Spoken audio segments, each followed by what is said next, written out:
नमस्कार दोस्तों, आप सभी का शुभोपाली चैनल पर स्वागत है।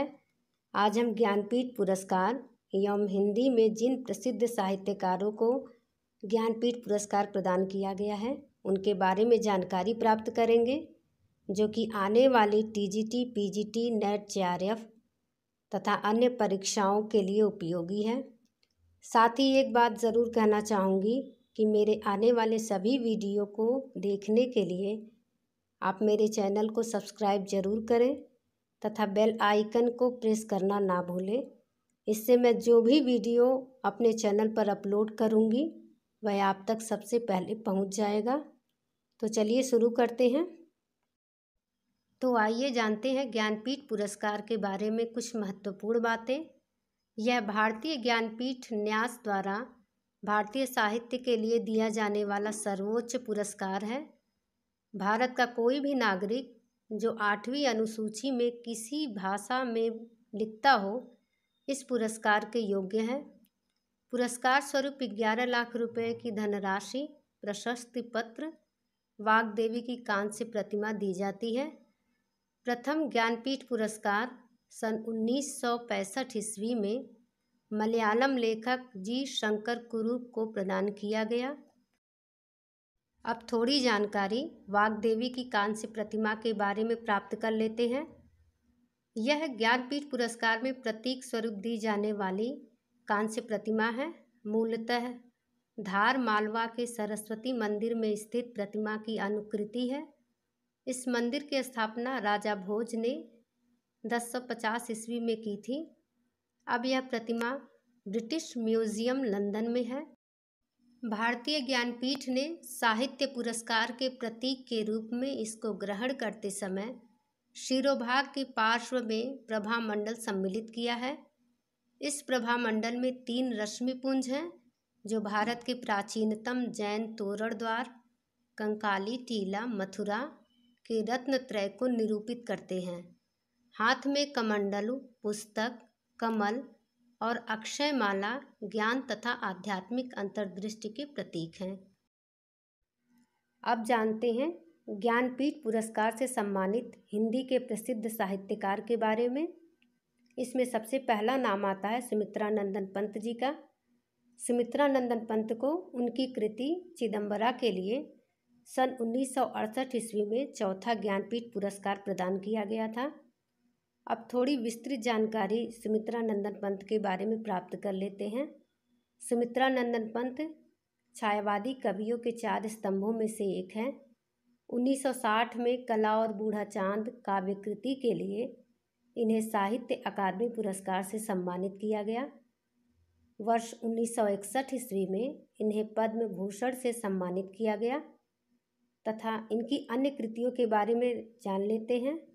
इनकी कृतियां हैं ग्रंथ, गुंजन, ग्राम्या, युगांत, स्वर्ण किरण, लोकायतन, सत्यकाम आदि।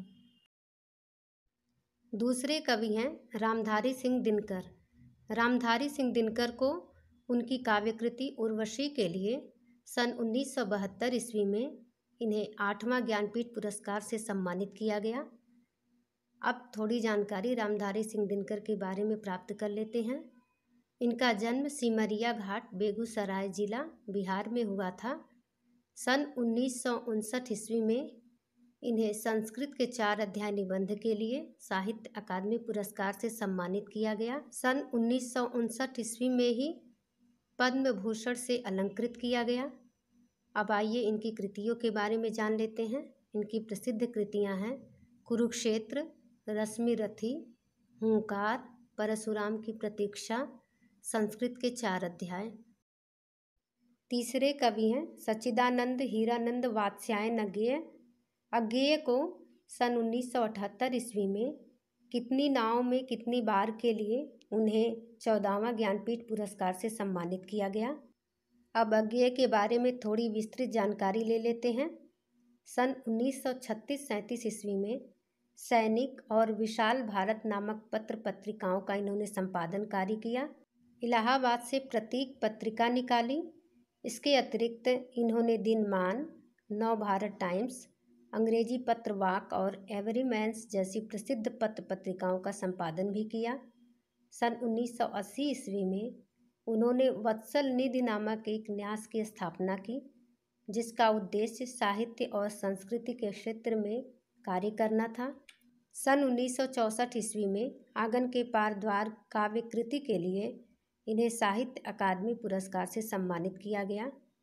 अब इनकी प्रसिद्धियाँ हैं शेखर एक जीवनी, नदी के द्वीप, एक बूंद सहसा उछली, त्रिशंकु, कोठरी की बात, शरणार्थी, बावरा अहेरी। चौथी लेखिका महादेवी वर्मा है। महादेवी वर्मा को उनकी कृति यामा के लिए 1982 ईस्वी में ज्ञानपीठ का 18वां ज्ञानपीठ पुरस्कार से सम्मानित किया गया। अब महादेवी वर्मा के बारे में थोड़ी विस्तृत जानकारी ले लेते हैं। महादेवी वर्मा का जन्म 26 मार्च 1907 ईस्वी को हुआ था। 11 सितंबर सन 1987 को इनका देहावसान हो गया था। महादेवी वर्मा को आधुनिक युग की मीरा के नाम से जाना जाता है। कवि निराला जी ने इन्हें हिंदी के विशाल मंदिर की सरस्वती भी कहा है। इन्हें सन 1956 ईस्वी में पद्म भूषण से अलंकृत किया गया तथा 1988 ईस्वी में पद्म विभूषण से अलंकृत किया गया। इनके कविता संग्रह हैं निहार, रश्मि, सांध्य गीत और इनके संस्मरण हैं पथ के साथी, मेरा परिवार। इसके अलावा भी इनकी बहुत सारी रचनाएं हैं। पांचवें कवि हैं नरेश मेहता।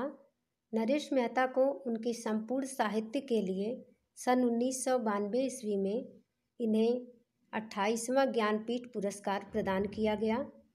वर्ष 1984 ईस्वी के बाद से यह पुरस्कार, ये जो ज्ञानपीठ पुरस्कार है, ये लेखक के समग्र योगदान पर दिया जाने लगा। अब नरेश मेहता के बारे में थोड़ी विस्तृत जानकारी ले लेते हैं।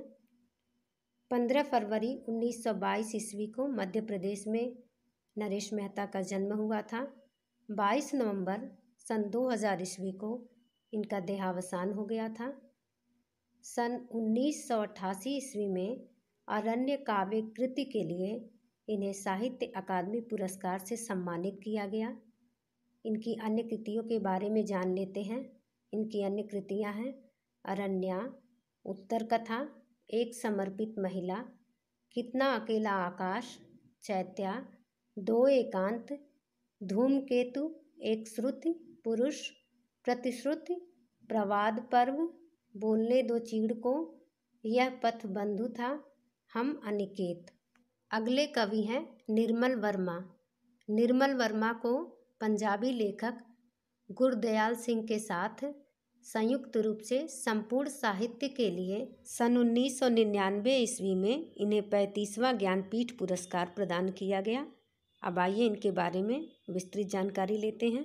3 अप्रैल सन 1929 ईस्वी को इनका जन्म हुआ था और 25 अक्टूबर 2005 ईस्वी को इनका देहावसान हो गया था। 1985 ईस्वी में कव्वे और काला पानी काव्य संग्रह के लिए इन्हें साहित्य अकादमी का पुरस्कार प्रदान किया गया।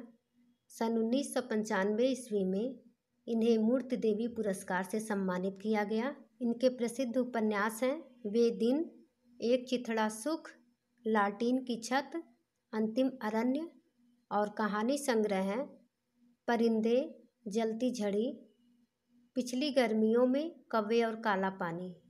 निबंध है चीड़ों पर चांदनी, हर बारिश में शब्द और स्मृति। अगले कवि हैं कुंवर नारायण। कुंवर नारायण को उनकी संपूर्ण साहित्य के लिए सन 2005 ईस्वी में उन्हें 41वां ज्ञानपीठ पुरस्कार से सम्मानित किया गया। अब कुंवर नारायण के बारे में थोड़ी विस्तृत जानकारी ले लेते हैं। 19 सितंबर 1927 ईस्वी को इनका जन्म हुआ था और 15 नवंबर 2017 ईस्वी को इनका देहावसान हो गया था। इनकी प्रसिद्ध कृतियां हैं आत्मजयी, वाजश्रवा के बहाने। सन 1995 ईस्वी में कोई दूसरा नहीं काव्य कृति के लिए इन्हें साहित्य अकादमी पुरस्कार से सम्मानित किया गया और 1995 ईस्वी में आत्मजयी कृति के लिए इन्हें व्यास सम्मान से भी सम्मानित किया गया। 2009 ईस्वी में इन्हें पद्म भूषण से अलंकृत किया गया। अगले कवि हैं अमरकांत एवं श्रीलाल शुक्ल। इनको संयुक्त रूप से इनके संपूर्ण साहित्य के लिए इन्हें 2009 ईस्वी में 45वां ज्ञानपीठ पुरस्कार से सम्मानित किया गया। अब सर्वप्रथम हम प्रसिद्ध लेखक अमरकांत के बारे में जानकारी प्राप्त कर लेते हैं। इनका जन्म 1 जुलाई 1925 ईस्वी को हुआ था और 17 फरवरी 2014 ईस्वी को इनका देहावसान हो गया था। सन 2007 ईस्वी में इन्हीं हथियारों से उपन्यास के लिए इन्हें साहित्य अकादमी पुरस्कार से सम्मानित किया गया। इनके कहानी संग्रह हैं जिंदगी और जोंक, देश के लोग, कुहासा, तूफान, कला प्रेमी। इनके प्रसिद्ध उपन्यास हैं सूखा पत्ता, काले उजले दिन, ग्राम सेविका, बीच की दीवार, लहरें, इन्हीं हथियारों से आदि। अब आइए जानते हैं प्रसिद्ध लेखक श्रीलाल शुक्ल के बारे में। श्रीलाल शुक्ल का जन्म 31 दिसंबर सन 1925 ईस्वी को हुआ था और 17 फरवरी सन 2014 ईस्वी को इनका देहावसान हो गया था। इन्हें सन 1969 ईस्वी में राग दरबारी उपन्यास के लिए साहित्य अकादमी पुरस्कार से सम्मानित किया गया और 2008 ईस्वी में भारत सरकार द्वारा पद्म भूषण से अलंकृत किया गया। इनकी प्रकृतियाँ हैं सूनी घाटी का सूरज, अज्ञातवास, आदमी का जहर, सीमाएं टूटती हैं, अंगद का पाँव आदि। अगले कवि हैं केदारनाथ सिंह। केदारनाथ सिंह को उनके संपूर्ण साहित्य के लिए उन्हें 2013 ईस्वी में 49वां ज्ञानपीठ पुरस्कार से सम्मानित किया गया। अब केदारनाथ सिंह के बारे में थोड़ी विस्तृत जानकारी ले लेते हैं। इनका जन्म 7 जुलाई सन 1934 ईस्वी को हुआ था और 14 मार्च सन 2018 ईस्वी को इनका देहावसान हो गया था। ये अज्ञेय द्वारा संपादित तीसरा सप्तक के कवि हैं। सन 1989 ईस्वी में अकाल में सारस काव्य कृति के लिए इन्हें साहित्य अकादमी पुरस्कार से सम्मानित किया गया। इसके अलावा सन 1997 ईस्वी में उत्तर कबीर व अन्य कविताएं कृति के लिए इन्हें व्यास सम्मान से भी सम्मानित किया गया। इसके अतिरिक्त इन्हें मध्य प्रदेश का मैथिली शरण गुप्त सम्मान और उत्तर प्रदेश का भारत भारती सम्मान से भी सम्मानित किया गया। इनकी प्रमुख कृतियां हैं अभी बिल्कुल अभी, जमीन पक रही है। इसके अतिरिक्त इनके आलोचना ग्रंथ हैं कल्पना और छायावाल, आधुनिक हिंदी कविता, मेरे समय के शब्द, मेरे साक्षात्कार। अगली लेखिका हैं कृष्णा सोबती। कृष्णा सोबती को उनके संपूर्ण साहित्य के लिए उन्हें सन 2017 ईस्वी में 53वां ज्ञानपीठ पुरस्कार से सम्मानित किया गया। अब कृष्णा सोबती के बारे में थोड़ी विस्तृत जानकारी ले लेते हैं। इनका जन्म 18 फरवरी सन 1925 ईस्वी को हुआ था और 25 जनवरी सन 2019 ईस्वी को इनका देहावसान हो गया था। इन्हें 1980 ईस्वी में जिंदगी नामा उपन्यास के लिए साहित्य अकादमी पुरस्कार से सम्मानित किया गया। इनके कहानी संग्रह हैं बादलों के घेरे और आख्यायिका है डार से बिछुड़ी, मित्रों मरजानी, यारों के यार। इसके अलावा इनके उपन्यास हैं जिंदगी नामा, सूरजमुखी अंधेरे के, समय सरगम। तो दोस्तों आज के लिए इतना ही। अगले वीडियो में हम एक नई जानकारी के साथ उपस्थित होंगे। तब तक के लिए नमस्कार।